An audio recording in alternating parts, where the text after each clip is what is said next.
आप लोग ताली बजाइए और एक बार पुनः माँ दुर्गा को प्रणाम करते हुए हमारे बीच मातृशक्ति के रूप में बहन डॉक्टर बुसरा प्रवीण मंच पर उपस्थित हैं। वे भी कविता लिखती हैं। संयोग से आज हम सब एक मंच पर हैं। मातृशक्ति का वंदना करते हुए मैं उनको आमंत्रित करता हूं कि भीतर भीतर रोती लेकिन बाहर से मुस्काती माँ, कड़वा जीवन जीती लेकिन मीठी लोरी गाती माँ, जीवन भर जो जल जल कर औरों को बांटे उजियारा और सबके खातिर जला करे जो उस दीपक की बाती माँ। क्या उस दीपक की बाती माँ। जोरदार ताली बजाकर आप सब स्वागत करें। सबसे पहले मैं इस मंच के माध्यम से आप सभी के श्री चरणों में सादर नमन करती हूँ, वंदन करती हूँ। और मुझको ये बहुत सौभाग्य मिला कि मुझे आप सभी के साथ मंच साझा करने का अवसर मिला है। और चूंकि मैं बहुत बड़ी ऐसी कोई लेखिका या कवियत्री नहीं हूँ, मैं छोटा सा प्रयास कर रही हूँ आप लोगों की लेखनी को देखते हुए, क्योंकि कवि एक ऐसा माध्यम है, मैं कहना चाहूंगी, जो चाहे तो अपने कलम की ताकत से देश दुनिया में जोश भर सकता है, जज्बा भर सकता है। तो ये मैं मंच को नमन करती हूँ, गौरवशाली मंच को नमन। और आप सभी के बीच में चूंकि ये नवरात्रि का पर्व है और यह नवरात्रि का पर्व जाने के पश्चात हमारे बीच बहुत सारी समस्याएं आपको देखने को मिलती हैं। और चूंकि आप और हम सब जागरूक लोग हैं, तो क्यों ना मैं बेटियों के सम्मान में कुछ पढ़ दूं। तो चलिए मैं आप सभी के समक्ष प्रस्तुत करती हूँ अपनी लेखनी से। मैंने लिखा है इसको, ध्यान दीजिएगा। चूंकि मैं हास्य व्यंग नहीं कर पाती हूँ, थोड़ा सा प्रयास है मेरा, ध्यान दीजिएगा मेरे शब्दों पर। क्या आपने यह महसूस किया है, सुना है या देखा है, जब कभी भी मैंने किसी नवविवाहिता को या किसी गर्भवती स्त्री को किसी के पांव छूते देखा, आशीर्वाद में मैंने पुत्र रत्न बेटा लल्ला हो ये कहते सुना।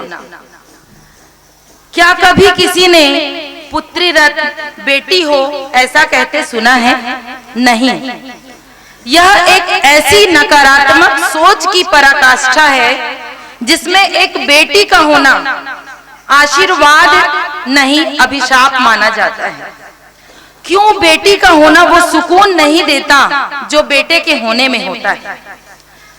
सुना है मैंने बेटी को दुहिता कहा जाता है। दुहिता, किसी के शब्दों में मैंने सुना कि जिसको दूर कर दिया जाए वो दुहिता होता है। तो दूर कैसे किया जाता है? जब बेटी का विवाह होता है वो दूर हो जाती है। लेकिन वास्तव में दुहिता शब्द का जो मतलब होता है, मेरे हिसाब से, मेरे जो नयन है वो क्या देखते हैं कि जो दोनों कुलों का हित करे वो होती है दुहिता। दोनों परिवारों का जो हित करे वो होती है दुहिता। मैंने स्वयं स्त्रियों के मन में यह भावना देखी कि प्रथम संतान पुत्र हो, फिर द्वितीय संतान चाहे जो हो। इसी परिप्रेक्ष्य में मैंने ये कविता की 4 लाइन लिखी है, दुस्साहस किया है आप सभी के सामने पढ़ने का।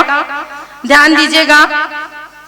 ईश्वर की अनुपम अनुकृति होती है बेटियां, संगीत की मधुरतम झनकृति होती है बेटियां, घर की सुंदर संस्कृति होती है बेटियां, नयनों को जो सुकून देने वाली अनुभूति होती है बेटियां, माता पिता को अंत तक साथ देने वाली कृति होती है बेटियां, जो हर समय प्रतिक्षण हर बात पर समझौता करे वो मौन स्वीकृति होती है बेटियां।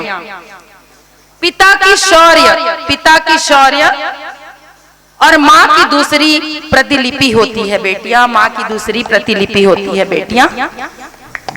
ये मैंने बेटियों के सम्मान में लिखा था। और चूंकि आप सभी यहाँ पर वरिष्ठ साहित्यकार, कविकार यहाँ पर मौजूद हैं, तो मैं आपके सम्मान में भी कुछ पढ़ दूं। मैंने देखा कवि हो या साहित्यकार हो, उनकी लेखनी जो औजार काम नहीं कर सकती, जो अस्त्र शस्त्र काम नहीं कर सकती, वो हमारी लेखनी कर सकती है। तो मैंने जीवन के बारे में 4 लाइन लिखा है। जीवन क्या है? जीवन क्या है? सांसों का खेल है यह जीवन, सांसों का खेल है यह जीवन, आदि से अनंत का मेल है यह जीवन। संघर्षों की गाथा है, संघर्षों की गाथा है, आने और चले जाने की परिभाषा है। इस आने और जाने के बीच में, इस आने और जाने के बीच में न जाने कितने अपने रूठे और टूटे। इस रूठने और मनाने का नाम है जीवन। जन्म से मृत्यु के संघर्षों का नाम है जीवन। स्वयं को स्वयं से जानने का नाम है जीवन। क्या केवल आकर चले जाने का नाम है जीवन?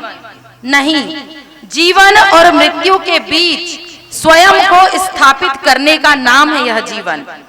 जीवन काटना और जीवन जीने में अंतर है। एक बार मिला है यह जीवन, संयम और यश पाने का नाम है यह जीवन। जीवन है, जीवन है, अगर तो सभी के हृदय में सरलता से समा जाऊं, इसी का नाम है जीवन। स्वयं को आभास हो, स्वयं को आभास हो, अभिमानी न हो यह जीवन। कर्तव्यों को सहर्ष निभाऊं, कर्तव्यों को सहर्ष निभाऊं, इस धरती का ऋण चुकाऊं। जिस मार्ग को चुना मैंने, जिस मार्ग को चुना मैंने, उस पर खरा उतर पाऊं। जीवन के इस रंग बिरंगे स्वप्न को पूरा कर पाऊं और कह पाऊं, हाँ हाँ, इसी का नाम है जीवन, इसी का नाम है जीवन। और ये आप सभी को समर्पित है मेरी यह कविता।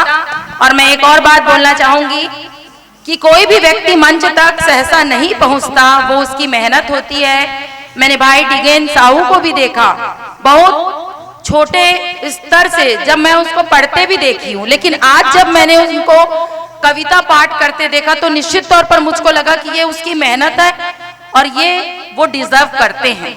तो एक बार जोरदार आप सभी के लिए बहुत बहुत धन्यवाद और साधुवाद। और इसी के साथ मैं एक और बात कहना चाहूंगी, हमारे बीच जो कि उस समय बहुत सारे लोग बैठे थे और मुझको ये पाठ पढ़ना था लेकिन अवसर नहीं मिला, मैं फिर भी पढ़ना चाहूंगी। मैंने जैसे डिगेन साहू ने एक बहुत बढ़िया मोबाइल के बारे में, व्हाट्सएप के बारे में उसने अपनी कविता पढ़ी, तो मैं भी 4 लाइन युवाओं के लिए लिखी हूँ, युवा वर्ग के लिए। तो आप युवा वर्ग में चाहे आप लड़कियों को ले लो चाहे लड़कों को ले लो, युवा सभी हैं, ठीक है? तो आप थोड़ा सा गौर कीजिएगा। मेरे देश के युवा, मेरे देश के युवा किधर जा रहे हैं? मेरे देश के युवा किधर जा रहे हैं? अपने उद्देश्य से भटकते नजर ये आ रहे हैं। न जीने की चाहत है, न मरने का इन्हें डर है, अपनी जिंदगी से खिलवाड़ करते ये नजर आ रहे हैं।